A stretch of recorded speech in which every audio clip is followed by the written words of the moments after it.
আমি যখন 12 ক্লাসে ফেল হলাম, আমার বাবা আমার জন্য একজন শিক্ষক নিযুক্ত করলেন। তিনি যখন থেকে প্রতি সপ্তাহে আমাকে বাড়িতে পড়াতে আসা শুরু করলেন, তখন থেকেই আমার মায়ের আচরণে কিছু পরিবর্তন দেখতে পেলাম, যা আমাকে ভাবিয়ে তুলছিল। শিক্ষক প্রায় কোনো না কোনো অজুহাতে ঘরের বাইরে যেতেন। একদিন আমি আমার মাকে এবং শিক্ষকের দিকে নজর রাখছিলাম। আমার স্যার আমার মায়ের ঘরে ছিল। তারা অনেক হাসাহাসি করে কথা বলছিল। তারপর যা দেখলাম তাতে অবাক হয়ে গেলাম। একদিন যখন মা কাজের জন্য বাইরে গিয়েছিলেন, আমি বাড়িতে তখন একা ছিলাম। আমি টিউশনের জন্য প্রস্তুতি নিচ্ছিলাম। আমি একটি ছোট ফ্রক পরেছিলাম। সেই পোশাকে আমাকে অনেক সুন্দর লাগছিল। আমি আমার স্যারকে মনে মনে ভালোবাসতাম। যখন টিচার টিউশনে এলেন, তিনি আমাকে বারবার দেখতে লাগলেন। আমার শিক্ষক আমাকে পড়াচ্ছিলেন।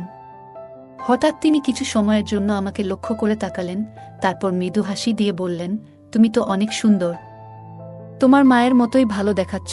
এরপর তিনি আরও বললেন, তোমার মধ্যে সত্যিই কিছু বিশেষ কিছু আছে, যা আমি খুব পছন্দ করি। এই বলে তিনি আমার কাছে এসে বসলেন। তারপর আমি পূজা, 17 বছর বয়সী।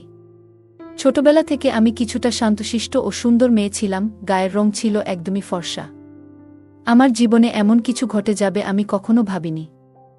কারণ আমাকে টিউশন পড়াতে আসা স্যারের প্রেমে পড়ে যাই। কিন্তু সেই স্যার আমাকে আর মা এর সাথে এমন কিছু ঘটে যা আমরা কখনো ভাবতেও পারিনি। বন্ধুরা, আজকের গল্পটা অনেক বেশি স্পেশাল।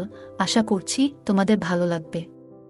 গল্পগুলো ভালো লাগলে ভিডিওটি লাইক, শেয়ার এবং চ্যানেলটি সাবস্ক্রাইব করো। সাধারণত আমি কলেজে যাওয়ার কথা ছিল, কিন্তু 12 ক্লাসের গণিতের কারণে আমার পরীক্ষা ফলাফল খারাপ হয়েছিল।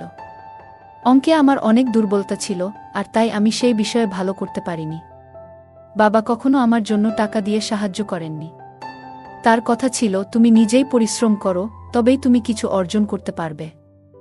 কিন্তু বাস্তবতা হল, আমি শুধু এক বিষয়ে খারাপ ফল করেছি এবং আমাকে সেই বিষয়টি পুনরায় পরীক্ষায় বসতে হবে।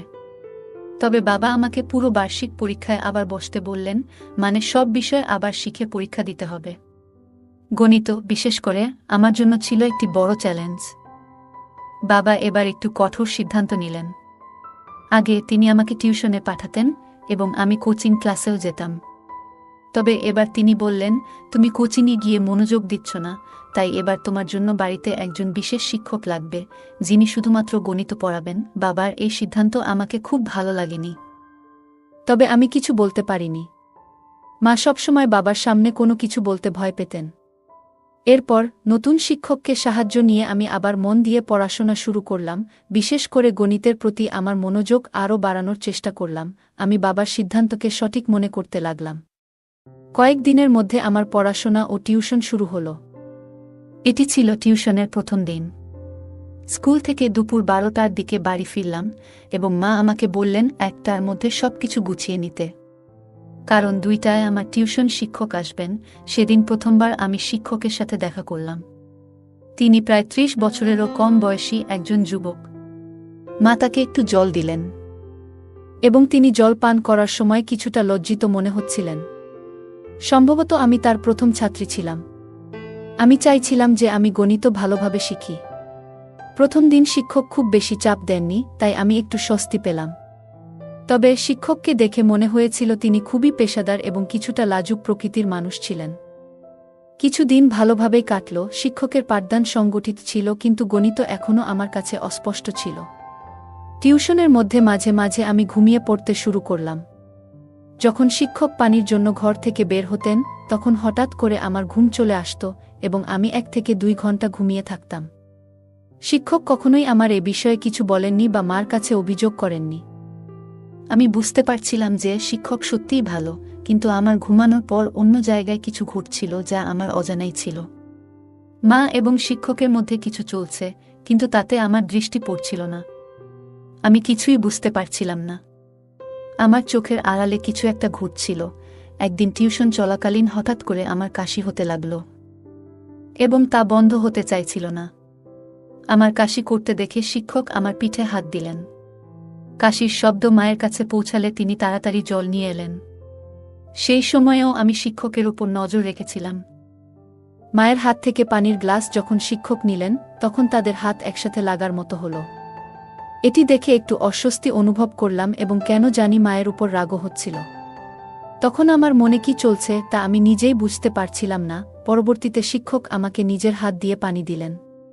তিনি আমার কাছাকাছি আসছিলেন এবং আমার মধ্যে এক অদ্ভুত অনুভূতি শুরু হলো। এই অনুভূতিগুলি কি তা আমি জানি না, সে সময় আমি এটি ঠিকভাবে বুঝতে পারিনি। পরের দিন স্কুলে গিয়ে বিরতির সময় আমার দেখা হয় আমার বন্ধু তানিয়ার সঙ্গে। তানিয়া আমার পুরনো বন্ধু এবং আমরা দুজনেই 12 ক্লাস পর্যন্ত একসাথে পড়েছি। সে আমার মতো ফেল করেনি, তাই কলেজে ভর্তি হয়েছে। সেদিন আমি তানিয়াকে একটি ছেলের সাথে দেখলাম। আমি জিজ্ঞেস করলাম, তুমি সবসময় এই ছেলের সাথে সময় কাটাও কেন? সে উত্তর দিল, এটা আমার বয়ফ্রেন্ড। তার উত্তর শুনে আমি তাকে বোঝাতে লাগলাম, তানিয়া, এত কম বয়সে এসব তোমার জন্য ঠিক নয়। প্রেমের জন্য হয়তো এখনো সময় রয়েছে। তখন তানিয়া হেসে বলল, পূজা, কলেজ লাইফ তো এসবই করার জন্য। কলেজে যাওয়া মানেই এরকম কিছু। আমি যদিও কলেজে ছিলাম না, তবুও মনে হতে লাগলো যে বয়ফ্রেন্ড থাকা জরুরি। তানিয়া বলল, দেখো, কলেজে প্রায় সব মেয়েরই বয়ফ্রেন্ড আছে। তুমি এখনও স্কুলে, তাই হয়তো বয়ফ্রেন্ড গার্লফ্রেন্ড সম্পর্কের ব্যাপারে তোমার ধারণা খুব স্পষ্ট নয়। আমি বুঝানোর চেষ্টা করছিলাম যে এটি সঠিক নয়, কিন্তু এর মধ্যে সে হেসে বলল, তাহলে কি তোমারও কোনো বয়ফ্রেন্ড আছে? তার এই প্রশ্নে কিছুটা বিব্রত হয়ে আমি বললাম, না। আমার কিছুটা ধীরতা দেখে তানিয়া বলল, পূজা, তুমি 12 ক্লাসে পড়ছ বটে, কিন্তু তা বলে তোমার বয়স তো আমার সমান। যদি তোমারও কারো সাথে বন্ধুত্ব করার ইচ্ছা থাকে, তাহলে মনে রাখবে, এটা শুধু কলেজের জন্য নয়। যদি কাউকে ভালো লাগে তবে তার সাথে কিছু সময় কাটাতে ভয় পাবে না। তানিয়ার কথাগুলো আমাকে ভাবাতে লাগল। মনে হলো, যদিও আমি কলেজে নেই, তবুও আমার বয়স এমন যে আমি এসব অভিজ্ঞতা নিতে পারি। সে তখন বলল, যদি তোমার কারো সাথে বন্ধুত্ব করতে হয়, তাহলে আমি তোমাকে আমার বয়ফ্রেন্ডের এক বন্ধুর সাথে পরিচয় করিয়ে দিতে পারি। আমি সঙ্গে সঙ্গে জানিয়ে দিলাম, না, আমি সেই জন্য প্রস্তুত নই। কারণ আমার বয়সের ছেলেদের প্রতি আমার বিশেষ আগ্রহ ছিল না। গত কিছুদিন ধরে আমার নজর কেবল আমার টিউশন টিচারের প্রতি ছিল। কখনো কখনো অনিচ্ছাকৃতভাবে টিচারের হাত আমাকে স্পর্শ করলে এক ধরনের অনুভূতি আমার মনে জেগে উঠত। তানিয়ার সাথে কথা বলে আমি বুঝতে পারলাম, যখন কাউকে ভালোবাসা হয় তখন এ ধরনের অনুভূতি হতে পারে। এখন আমি বুঝতে পারলাম যে আমার টিউশন টিচার আমাকে ভালো লাগছে, আর তাদের বয়সের বিষয়টি আমার কাছে অপ্রধান হয়ে পড়ে। আমি সিদ্ধান্ত নিয়েছিলাম, শীঘ্রই আমি আমার অনুভূতি আমার টিচার এর সাথে শেয়ার করব। আমি নিশ্চিত ছিলাম যে সে আমার প্রস্তাব নাকচ করবেন না, কারণ আমার সৌন্দর্য বিশেষভাবে আকর্ষণীয়। সেদিন যখন আমি স্কুল থেকে বাড়ি ফিরলাম, মায়ের কিছু বলার আগেই আমি টিউশনে যাওয়ার জন্য প্রস্তুত হয়ে গেলাম। আমাকে তাড়াতাড়ি প্রস্তুত দেখে মা আমাকে প্রশংসা করে বললেন, আজ তো তুমি দারুণ প্রস্তুতি নিয়ে এসেছ। মা জানতেন না আমি কেন এত তাড়াহুড়ো করেছিলাম। কিছুক্ষণ পরে টিচার যখন আমার বাড়িতে এলেন, আমি শুধু তার দিকে তাকিয়েছিলাম। যখন স্যার আমাকে পড়াচ্ছিলেন, তখন আমার মন পড়ার দিকে ছিল না, বরং আমি তার দিকে মনোযোগী ছিলাম। হঠাৎ তার দৃষ্টি আমার দিকে পড়লে আমি তৎক্ষণাৎ অন্যদিকে তাকিয়ে গেলাম। টিচার বললেন, আমি একটু পানি পান করতে যাচ্ছি, তুমি এই প্রশ্নটা সমাধান করো। আমি মাথা নেড়ে সম্মতি জানালাম, কিন্তু আমার মন পড়ার উপর ছিল না, বরং আমার ক্রাশের দিকে। আমি তাকে মনে মনে ভালোবাসতে শুরু করছিলাম, কিন্তু আমি জানি না এই কথাটা তাকে জানাবো কিভাবে। কিছু সময় পর আমি আবার বিশ্রাম নিতে যাচ্ছিলাম। আমার খুব ঘুম পাচ্ছিল, কিন্তু নিজেকে জাগিয়ে রাখলাম। অনেক সময় পার হয়ে গেল এবং টিচার ফিরে আসলেন না। তাকে ডাকতে বাইরে গেলে দেখলাম সে হলরুমে মায়ের সাথে বসে আছেন। আমার টিচার মায়ের কাঁধে হাত রেখে গল্প করছিলেন, যা আমার কাছে একটু অদ্ভুত লাগল। আমাকে দেখেই সে মায়ের থেকে কিছুটা দূরে সরে গিয়ে বললেন, আমার একটু অলস লাগছে, তাই আমি তোমার মাকে বলেছিলাম আমার জন্য চা বানাতে। আমি মাথা নেড়ে কিছু বললাম না। মা বললেন, ঠিক আছে, আমি চা বানিয়ে নিয়ে আসছি। এই সময়ে তুমি পূজার টিউশন চালিয়ে যাও, আমি চা তোমার ঘরে নিয়ে আসব। টিচার আমার সাথে ফিরে ঘরে এলে আমি তার পাশে বসে কিছু গণিতের প্রশ্ন জিজ্ঞেস করতে লাগলাম। আসলে আমি কিছুই বুঝছিলাম না, কিন্তু ইচ্ছাকৃতভাবে বারবার তার কাছে প্রশ্ন করছিলাম। পড়ানোর সময় টিচার আমাকে একটি সংখ্যা লেখার জন্য বললেন, কিন্তু আমি ভুলবশত সেই সংখ্যা উল্টো লিখে ফেললাম। টিচার ভাবলেন আমি ভালো করে লিখতে পারছি না, তাই তারা আমার হাত ধরলেন এবং আমাকে সঠিকভাবে লিখতে শেখানোর চেষ্টা করলেন। সে যখন আমার হাত ধরেছিল এবং লেখার পদ্ধতি বুঝাচ্ছিলেন, তখন আমার মনে এক অদ্ভুত খুশির অনুভূতি হচ্ছিল। আমার প্রিয় ব্যক্তি আমার খুব কাছাকাছি ছিলেন এবং আমি তার দিকে হাসি মুখে তাকিয়েছিলাম। তখনই মা চা নিয়ে ঘরে এলো। মা দেখা মাত্রই টিচার আমার থেকে একটু দূরে সরে গেলেন, যেন মা তাকে শাসন করার জন্য এগিয়ে আসছেন। আমি মা এবং টিচারের সম্পর্কের দিকে বেশি লক্ষ্য করছিলাম না। আমার মন ছিল একমাত্র টিচারের দিকে। ভাবছিলাম কিভাবে তাকে আরও বেশি আকৃষ্ট করতে পারব, কিভাবে আমি তাকে আমার মনের কথা বলতে পারব। পরের দিন টিউশনের মাঝে টিচার আবার পানি খাওয়ার জন্য বেরিয়ে গেলেন। অনেক সময় হয়ে গেছে, কিন্তু টিচার ফিরে আসছিলেন না। তাকে খুঁজতে আমি ঘর থেকে বেরিয়ে গেলাম। সেই দিন তারা হোল রুমে নেই। মনে মনে ভাবতে লাগলাম তারা আবার কোথায় গেল। আমি মায়ের ঘর থেকে কথাবার্তার শব্দ শুনতে পেলাম। আমি ধীরে ধীরে মায়ের ঘরের কাছে গেলাম এবং দেখলাম দরজা একটু খোলা। দেখলাম টিচার মায়ের সঙ্গে সেখানে বসে আছেন এবং তারা একে অপরের খুব কাছে। টিচারের একটি হাত মার কাঁধে ছিল। এই দৃশ্য দেখে আমি অত্যন্ত হতবাক হলাম, কারণ আমি দেখলাম আমার মা আমার পছন্দের ব্যক্তির সাথে সময় কাটাচ্ছেন। সেই মুহূর্তে আমার মন ভরে গেল রাগে। আমি দ্রুত কিচেন থেকে একটি কাচের গ্লাস জল নিয়ে এসে মার ঘরের সামনে গ্লাসটি জোরে ফেলে দিলাম।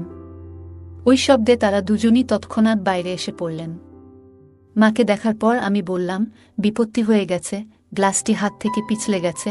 কিন্তু টিচার উল্টো প্রশ্ন করে বললেন, তুমি এখানে কি করছো? আমি সোজাসুজি তাদের দিকে তাকালাম এবং টিচার আমাকে বললেন, তোমার মায়ের মোবাইলের সমস্যা দেখা দিয়েছিল, তাই তোমার মা আমাকে এখানে ডেকেছিলেন। তার ভয়ে ভয়ে কথা বলার ধরন যা বুঝিয়ে দিল যে তাদের মধ্যে এক বিশেষ সম্পর্ক ছিল, যা আমার কাছ থেকে আমার মা আর আমার স্যার লুকাতে চাচ্ছে। কিন্তু আমি তো মার মেয়ে এবং আমি জানতাম যে আমি আমার মায়ের থেকে বেশি তরুণ ছিলাম। টিচার অবশ্যই আমার প্রতি আকৃষ্ট হতে বাধ্য ছিল। এখন আমার পরিকল্পনা ছিল কিভাবে টিচারকে আকর্ষণ করব। সেই দিন কিছু করতে পারলাম না, কারণ টিউশনের সময় শেষ হয়ে গেল। কিন্তু আগামী দিনে আমি নিশ্চয়ই কিছু করার চেষ্টা করব। একদিন যখন আমি টিউশনের জন্য প্রস্তুতি নিচ্ছিলাম, আমি একটি ছোট ফ্রক পরেছিলাম। সেই পোশাকে আমাকে অনেক সুন্দর লাগছিল, আর আমি একটু হালকা করে সেজেছিলাম। যখন টিচার টিউশনে এলেন, তিনি আমাকে বারবার দেখতে লাগলেন।